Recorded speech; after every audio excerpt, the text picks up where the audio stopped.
welcome to day 8. Today I'm excited to be discussing my journal prompts and how they help us do the work. So I've always loved creative writing my whole life. I never liked the confines of really specific, parameters when it comes to writing, but I always loved being able to express freely. So journaling has been a part of my life and practice on and off over the years, but never something that's been super consistent. And I know some people swear by it. They're like, you must journal every day, you must blah, blah, blah, blah, blah, all these things. And that's what works for them. But I think for me, there's been a more fluid relationship with writing, as movement has been my biggest form of expression over the years. I always felt like movement could express what words could not. And so when I felt stuck with words, that's when I would move. And so dance has been a piece of my life, my entire life, a huge component of my life, that's one of the reasons why. That it expresses, I don't need to have words to be able to express what I'm feeling. I can use movement instead. However, I love guided journals or journal prompts or gratitude journals that offer me little ways to kind of get started that help me get on a roll, and sometimes in a positive direction or to help guide me. I think there's a lot of benefit to free writing as well. However, one of the things I wanted to offer with the work and everything else that I do, not just movement, but I wanted to offer those other components, including a piece of journaling and writing and expressing your thoughts through words. So every week, usually on Wednesdays, I release a new journal prompt, and it's something that helps. It's like a thought usually relevant to what's been going on in my life. I speak and write and practice really authentically, and it reflects a lot of what I'm working through too, to offer to you. And you can take it or leave it, but it's there. We have a printable download so that you can easily print it out and write it out if you'd like to do that. And some of them are like write or draw, given that I know some people are more artistic and use less words, more illustrations. I'm not exactly that person, although I like to doodle. I'm not as artistic when it comes to my hands in that way, so I usually will choose to write, but I know everyone is different. So I give those options, and again, it's for you to use or not. How it can be beneficial to doing the work is that it's another way of self-reflection and svadhyaya, which is self-study. So by observing and taking time to reflect about what's going on in your life and how things might relate to you, and giving you a pathway for you to explore your thoughts and not just be all over the place, but a specific direction to go in and then go from there, can sometimes be extremely helpful in that practice of svadhyaya, self-study. Gives us a moment to take a step back and to observe, to check in before you then go out into the rest of the world. And I think given that a lot of us can maybe feel stuck sometimes, and the virtual world can feel worn out from it, it's a good opportunity to check back in with self, take some time for yourself before you go on. And sometimes it will involve making a list, sometimes it will involve more writing and journaling or drawing, sometimes it will involve a brief meditation, or visualization. So they're all things, again, that I use in my own practice, so I encourage you to try them out and see how they work for you. On that note, today I'm excited to be offering to you a type of meditation. We will be working with mantra, which is a repeated word or phrase, along with mudra. So this is my personal favorite type of meditation, given that it helps us drop into dharana and dhyana, which is concentration and, as a result, meditation. We're working with ekaparagrata, which is one-pointed focus and concentration on something. So when monkey mind can run crazy and it's like sit for 5 minutes and be still, that's wonderful. But if the monkey mind is running, for many of us it will, it's not always the most productive use of our time in terms of concentrating, focusing in, and starting to learn how we can work with all those thoughts in our head and what we can start to filter through and sift through, so we have a little bit more control over how they work with us. Instead of our thoughts controlling us, we can start to work with them. I don't want to say control them, but work with them in more cohesion and more awareness and more purpose, intentionally. So what's also cool about mantra is that it can be very powerful. When used in repetition, especially saying things out loud, you can create a really positive impact in your life when working with mantra for a while. So today, given that this is launching for the new year, we'll be working with abundance. Is going to be our theme for today. We'll be working with a mantra that involves Lakshmi. Lakshmi is the wife of Lord Vishnu, who is the preserver of the universe. So Lakshmi is all about beauty, wealth, abundance, knowledge, like power in that way. Not knowledge in terms of study and music and art, that's a different goddess, but more so like all things lush and beautiful, right, and full. And so it's abundance in a material way, but in all of the ways, feeling really full in your body, feeling full of health and vitality, all that, which I think we all can use, right, and want to benefit from. And then the mudra we'll be working with is the gesture of support for receiving abundantly. So both of these are really going to help bring in abundance, but not in the super greedy way, in the super open offering, I'm here, present, ready way.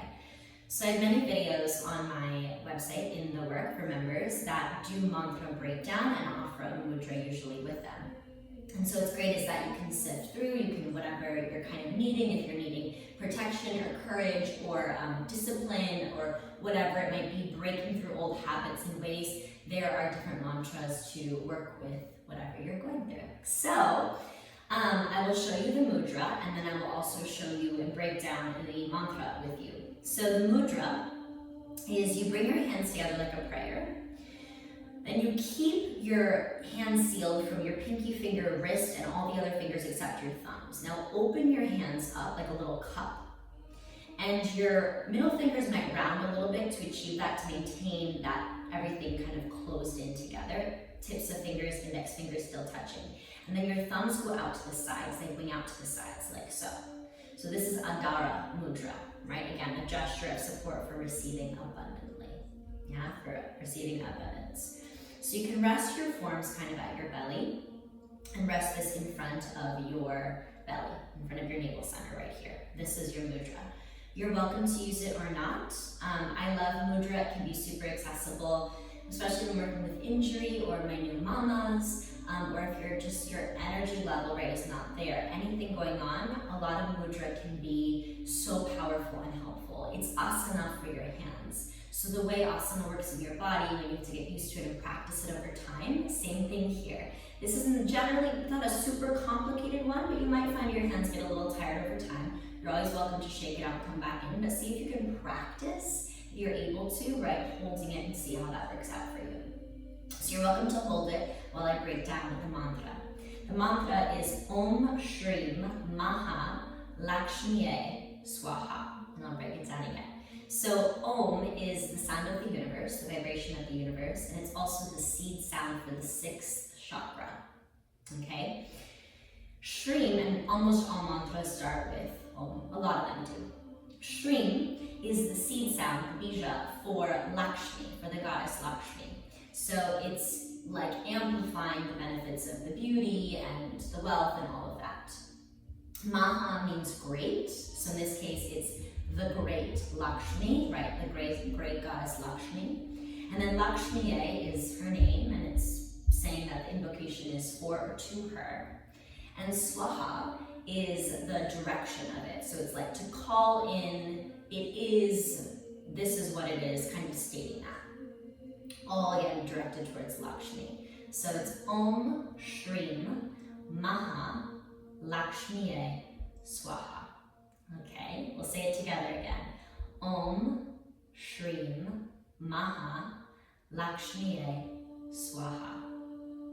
So what I love about mantra is that we start to get our voices out. Many of us are comfortable making sound, and it's not so much about the tone of your voice and more so the vibration that you're creating when you create sound. Super, super powerful, and if it is challenging for you, there can be a lot of benefit here to working with this, okay? So, I have my malas, so I will not be holding the mudra, but you can, if you'd like, you can again always release it if you'd like. We're going to chant it 108 times together. We're going to open with the sound of 3 ohms, so that we can collectively move our voices into the space. And I know this is a recording of me, but we will move our voices together, and what's really cool is that you're in your own space, so you don't need to be afraid of making sound, what it sounds like, no one cares. Get the vibration out there. Alright, so come into your seat, possibly with the mudra. I'll hold it for now. Eyelids get heavier closed,